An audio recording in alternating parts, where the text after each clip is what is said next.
Well, good sunny Saturday morning, and welcome to Bumper Radio. I'm Matt Allen, along with this other guy here, Dave Riccio, and every single Saturday, we are here to help you with your car. Have a little bit of fun talking about cars, answer some questions for you. Maybe you have a repair you're not sure about. Maybe you're shopping for a new car and want some advice. We can give you our opinion. We can tell you what car not to buy. Based on what, Dave? Mechanical? No, those cars that make those bold statements. Yeah, maybe in a good or a bad way. But again, every Saturday we're here to help you. If you want to get involved in the show, ask us a question, have a comment, 602-277-5827, 602-277 KTAR. And now, for those of you that are a little bit shy and maybe don't want to call in, you can text. We'll interact with you via text messaging at 411-923. Again, the text is 411-923. And today on the Bumper to Bumper Roadmap, we've got Fact or Fiction. Got a good one coming up a little bit later. Open phones and open smartphones, I guess, for texting. And are you driving a cringe-worthy car? Now, there's a list. There's a list for everything, I guess. And this list came out, and you may be driving one, but I guess that's subjective, Dave. Well, we cringe at cars that we don't like to work on, or we just think are just bad cars to buy. Like someone will have a Saab, and I'm sorry if you're a Saab owner, but I cringe, I wince. But these are more the cars where you're trying to make bold statements. So I ran across this article about cringe car, the top 10 most embarrassing cars that you can drive. I'm not going to mention that mine was on it. Okay, I just did. But number one, the smart car. You know, my kids say, that's not smart. They know it's not smart. And a smart car, I did a transmission on a smart car once, and I got in it with my service manager, and I get behind the wheel, and it's really, everything's strange, and nothing is sized right. And I went to grab the emergency brake, and I did grab my service manager's inner thigh, and it was awkward. You got a handful of lap? He never looks at me the same ever since then. Right. Well, so, number one, smart car. I mean, come on. But what makes you cringe about it? The problem with this list from the carinsurance.com or whatever it was, well, they say the most embarrassing cars to drive, and I guess maybe you have owned a car that was embarrassing because it was this Toyota Corolla that was falling apart with rust, and the carpet was hanging out the bottom floorboard, and it had a purple door, and a green fender, and the rest of it was primer. That might be embarrassing to drive. It's the bold statements. You don't drive this Chevrolet Malibu. I mean, that's a vanilla car. No one gets excited about a Malibu. It's totally neutral when I see it. I'm not saying anything. I see a smart car, and I go, and I'm not really wincing at a smart car other than I'm just thinking smart car, and one of the other cars on the list is a Hummer H2. Those two get in an accident, it's not going to be good. Well, but I think I cringe at a smart car because I cringe if I could imagine sitting in that thing getting blasted by my Excursion. Not good. So that's what makes me cringe. And is the car a little foofy? Yeah. Maybe. But there's a comment on some of the people's comments that they can write on this article. And they said, hey, smart car is typically not someone overcompensating that can't afford the car. Compensating. You're going to have to explain compensating to me. I'm going to leave that one up to you. But they're not overcompensating. It's typically maybe a higher net worth person driving that smart car because they want to. It's not the BMW owner that we call the $30,000 millionaire. That $30,000-aire? Yeah. That can't afford the Beamer, but they want to drive one because that's the cool thing to do. So that's why I would look at the smart car as a cringe car. The people that bought it didn't buy it because it's cringe-worthy. Well, next on the list, the Nissan Cube. That's number 2. And the Nissan Cube speaks for itself. I mean, it looks like it's still, they brought it out of the box it was shipped in, and it's the same shape as the box. I mean, it literally is a toaster on wheels. You own one of those. Yeah, we have one at Virginia Auto Service. That is Tim, the manager's shop car, but I tell you, he loves it. And when I bought that thing, you should have seen the guy that got out of it. They brought it down from the dealer for us to look at, and this guy steps out of the car, and I thought, when is he going to stop getting out? He's like 7'2". And Tim's tall too. He fits in there nice. He likes it. But they have a lot of headroom. I think they give me, because I drive a Honda Element, which I believe is the original boxy looking. Number 10 on the chart, Dave. Yeah, it's number 10 on the chart, but it would probably get like 6 more steps up and get into the top 5 if they knew the bike rack was and the bike rack on top, right? So the Honda Element. But number 3, the Hummer H2. And this one is kind of like, I don't want to drive an H1 because that's totally not practical, but I do need to compensate. So I'm a practical compensator with the Hummer H2. I think right there, Hummer H3, I think you move over to the ladies category. Hummer H3 did not make the list. If you're a guy driving an H3, I think that's kind of a chick car.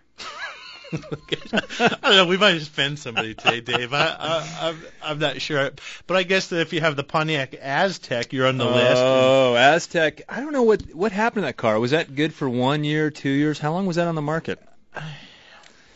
Isn't that the one that they made the camper you could camp with? Yeah, they were really trying way too hard with that deal. I think it was featured in one of the TV shows, Dark Angel or something. The main guy drove one of those.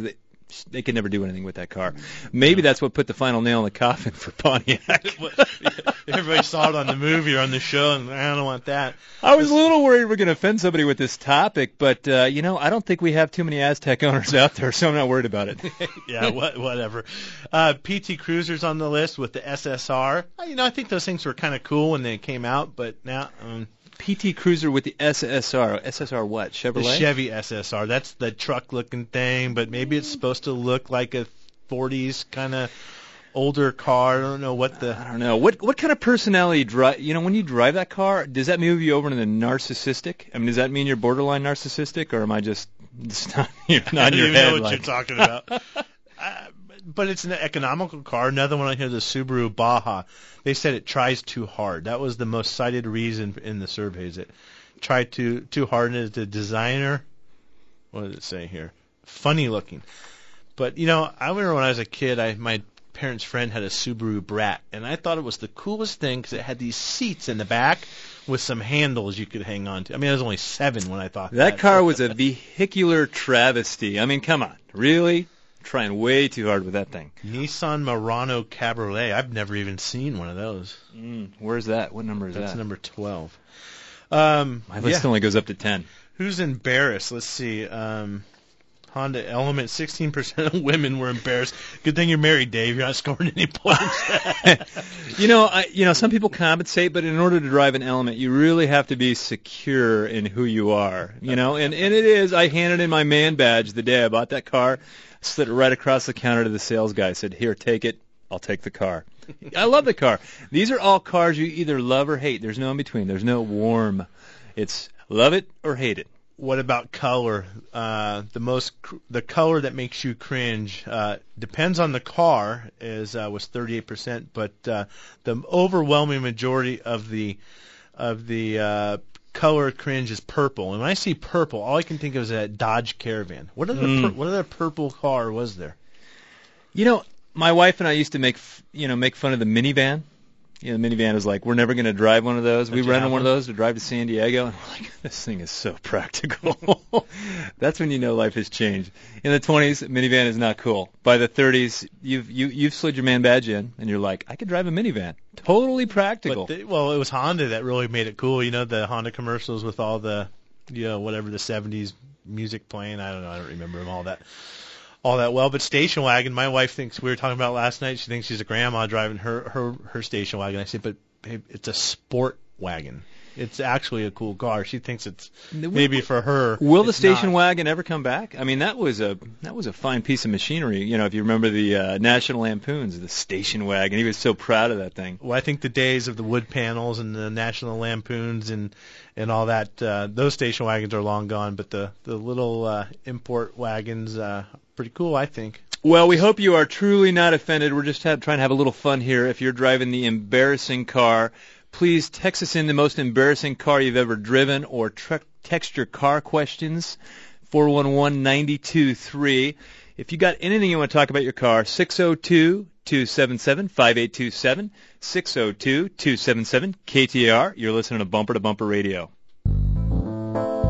Hi, this is Greg LaFonsi of Automotive Diagnostic Specialties. Yes, we realize this is a long name to remember, but most of our customers know us simply as ADS.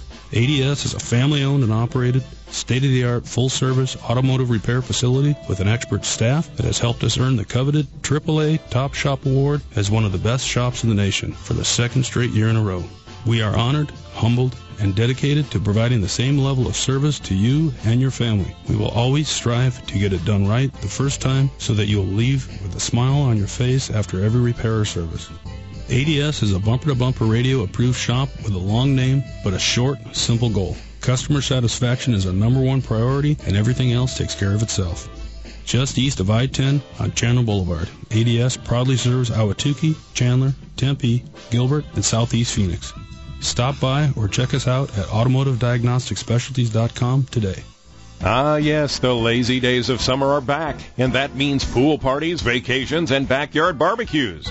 Oh, and yeah, it also means the termites, scorpions, roaches, and ants are back. Ever get up to get that late-night glass of water in the dark only to have the hair rise on the back of your neck as something crawls across your feet? Don't fret. Call Keiko Pest Prevention. Keiko can seal, treat, and maintain your home and property while virtually eliminating your bug worries. All that, and they back it up with an industry-best 100% owner's pride guarantee. Keiko is a one-stop solution for all your pest prevention needs. A-plus rated by the BBB. They're quick, dependable, and affordable. Right now, Keiko is offering $100 off home sealing, as well as 50% off your first month's service. So don't be held hostage by the bugs. Call Keiko Pest Prevention today at 480-964-8900 for a free home inspection, or go to KeikoPestPrevention.com for more info. Keiko Pest Prevention. We're crazy about quality. You're listening to Bumper to Bumper on News Talk 92.3 KTAR. Well, welcome back to Bumper Radio. I am Dave Riccio here along with Matt Allen, and we are talking about cringe cars today. Do you drive a cringe car? Are you embarrassed to drive your car? I don't know. I mean, your car is a statement about who you are. So you may be driving a hand-me-down. You really had no choice in the matter. And unfortunately, that's what it is, A to B. But if you went out and picked one of these cars that is making a bold statement, you're leaving yourself up for criticism. That's why I drive a Honda Element, because I'm very secure with who I am. So I got a couple of texts. One says, Plymouth Neon, enough said. I think I would agree with that. Plymouth Neon, Dodge Neon, all same. 1979 Nissan Datsun hatchback wagon. That's a cool car. That was a cool car in its day. The AMC Matador. See, that was before my time, so I don't know what that was. I know what the Gremlin was, right? I think that AMC was some kind of Jeep sedan, four-wheel drive, station wagon-ish looking thing, you know. Yeah, right. AMC, AMC stood for all mistakes combined, because you would work on one. You'd have a Ford starter, you'd have GM emissions pieces inside the air cleaner. Well, it was Jeep, just everybody else's parts. Just everybody else's parts. It was just the turn signal switch was from a General Motors, like you said. That's not what it stood for when I was in high school, but we'll talk about that later. You can't really say that. Yeah, so 602-277-5827 if you want to call in with a car question, car problem, anything we can help you with on your car, just give us a call. Easy to do. Don't be shy. And cringeworthy car question, technical help, whatever we can help you with today, we're at your service. For sure. Well, up first this segment, we've got Jack in Sun City on a 2001 Toyota Highlander. Go ahead, Jack. You're on Bumper to Bumper Radio. I don't. Thanks for taking my call. I have 80,000 miles on my vehicle, and I'm wondering when I should change the transmission fluid, and if I do change it, should I also change the transmission filter? Dave, I think that's right up your alley. Absolutely. Most common question. And a lot of the manufacturers are very light on the recommendations for transmission service, and I think that's a mistake because we do so many valve body repairs, and that's just transmission fluid that's got a lot of dissolved solids in it and just wears out the valve bodies. So I would definitely say change it, and I would definitely say change the filter. So one of the things we like to do at Tri-City Transmission, we do the service, we road test it, make sure it works good, then we go ahead and remove the transmission pan, take the old filter, dissect it to see what kind of health the transmission has. Go ahead and install a new filter, new fluid, and that's the best thing to do. So that would be step one. A complete fluid exchange would be if the fluid was really oxidized and varnished and it really needed more attention. Now, I don't think that doesn't have the new world standard fluid in it, Dave, which they say would go 100,000 miles. Is that a Dexron 3 or that's got the Toyota T4? T4 is the fluid that's in there. Now, what do you think the recommendation is on that from OE, or when would you do it? Every 30, every 50? I would say every couple of years, every 30,000 miles. So, I mean, I would say at the long side of things, I think you should service a transmission every 50,000 miles. But again, you're trying to get away from a transmission repair for the life of the car. That's what you're trying to avoid, is not having to do that, whether it be a valve body or whatever it may be. Would you say the same thing? Let's say that's a 2011 Highlander. Like I've got my 2010 Tundra. I serviced my transmission, even though they say 100,000 miles. I just did the drain and refill at 30. And that would be sufficient at 30. But maybe do it again at 60. You do pull the pan and you do take a look at the filter. You want to know how the transmission's doing. If you got any room for concerns, and really finding out what's in the pan is key. A lot of people are saying, we can just flush it out. It cleans out the filter. That's not true. Okay, the debris that ends up in the filter, what that does is, as it gets plugged up, it can start to restrict the flow to the pump. Mm-hmm. So I'm a big proponent of at least getting the filter change every other time. Yeah, that's what I was going to say. I like a flush and then a service, a flush and a service. And then if you're towing, of course, you want to shrink that interval too, or a lot of around town driving. Every time it shifts, there's friction and wears on the fluid. So. For sure. So thanks for the call, Jack. We're going to go with, looks like Marlene in Phoenix on a 1997 Ford Ranger. Go ahead, Marlene. You're on Bumper to Bumper Radio. Mary Ann, okay. All right. Yeah, I have a 97 Ford Ranger with 250,000 miles, and I really would like to drive it off a cliff. It really starts up and runs great, but I'm having all kinds of suspension issues. There's no back seat. And so I'm always fighting clutter. Stuff falls down behind the seat. And now I've got electrical problems going on. My dome light doesn't work, and it's making this ding, ding, ding noise behind the dashboard, which I think might have been connected to the lighting system somehow, because now it's not even making that noise. And my windshield wipers are going on and off intermittently while I'm driving, and I'm not even turning them on. Are you at the point where you want to stay in the car when you drive it off the cliff, or are you just ready to get rid of the car? Some days, because I'm usually behind the wheel. When I heard this radio show, I was so frustrated with my truck. I just get so angry with, the issues with it. And who designs these seats where you put anything on the seat that falls down? I'm always finding all my treasures behind the seat, looking for all my stuff. How many more years do you want to drive this car? Like none. Like none? I mean, you ready to move on? Yeah, I need a new car so bad. I hate it, Well, it sounds like you got a lot of life out of it, but it sounds like you got a lot of life out of it, which is good. But if you want to start tackling those problems, the windshield wiper coming on all the time, the lights ding, or the deal, maybe you wore the dinger out from going off so much. But in my shop, we would be looking at some common thing. What's the common denominator? Why are the windshield wipers going to come on? Why might the lights flash and the door jam or the door dome light be working intermittently like that? It doesn't seem like the wipers would be connected. I'd first start thinking of the master switch, or what we call the combo switch in the steering column area there for the wipers, but it doesn't seem like the two are related that much with the lights and the wipers. When cars get up in age and they get a lot of miles on them, 200,000, 250,000, you start to get a lot of electrical problems, don't you? I mean, that seems to be more the issue. Well, yeah, you get electrical problems, but, I'll tell you, David, kind of off topic a little bit. With the average life of the car, I think the average age of the fleet on the road in the U.S. now is tipped 12 years. And in our shop, we see more and more cars with high mileage. And I'll tell you one thing, they are becoming more and more difficult to fix, because you see these problems. I mean, you have an ignition control module go out. You have a sensor that goes out. And typically, you just replace those, program the system, do whatever, and everything is fine. Maybe you have a couple other repairs. But we're starting to see these cars with these high mileage, 160, 170, 210, and they're not ordinary repairs. I mean, you have wiring harness issues. You've got just strange things happening, and we've really got our butts kicked lately. Part of it I'm venting, but you have these strange repairs, and they're out of the ordinary. Well, I think when, these cars, when you buy these cars and you're thinking about maintenance, people end up owning them longer than they thought they were. So if you neglect the car, skip on all the services, it's going to catch up with you at some point. So we know we're going to have to sell the car at some point, and we know we're going to have to, if we end up keeping it at 200,000 miles, we don't want big repair bills. So we're talking about this transmission maintenance. Do I service it? Don't I service it?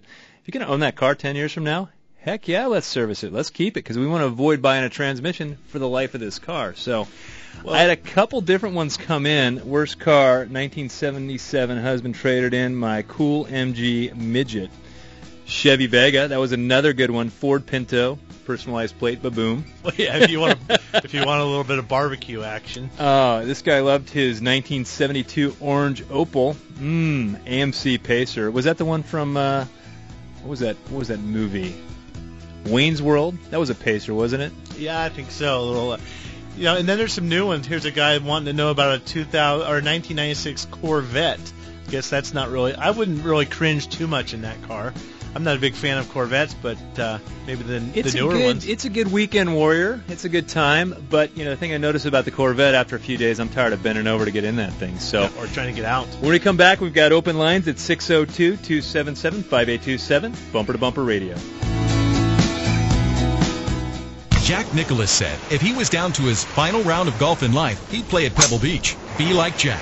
Live the dream of playing Pebble. Buy a drawing ticket to play in the 2013 Lexus Champion for Charity Golf Tournament, December 11th through the 15th in Pebble Beach, California. Ticket sales will fulfill the dream of building a high-tech surgical suite at Banner Boswell Medical Center. Tickets are $150 each or 5 for $600. Winner drawn on October 3rd. For tickets, call 623-832-7609 or visit sunhealthfoundation.org. Be like Jack. Live the dream. Whether you live or work in Central Phoenix, there are a lot of reasons why so many of your friends, coworkers, and neighbors choose Virginia Auto Service to take care of their vehicles. An elite bumper-to-bumper radio approved and BBB A+ rated shop right down the street at 7th Street in Virginia. Free transportation to and from your home or office. A free car wash with every service. After-hours drop-off. ASE certified technicians. 6 months same as cash OAC. A Valley Best 3-year, 36,000-mile warranty on all their work. Yep, for 18 years, your friends and neighbors have been choosing Virginia Auto Service for all the right reasons. Quality service at a fair price. So don't watch summer pass you by from the side of the road. Come check out all their online specials at virginiaautoservice.com and make sure your car or truck beats the heat this season. Virginia Auto. They're serious about service. Hi, I'm Matt. And I'm Dave. We're the car guys from the Bumper to Bumper radio show, heard right here on News Talk 92.3 KTAR every Saturday from 11 to noon. Bumper to Bumper radio, it's just like your favorite warm and comfy blanket for all your automotive needs.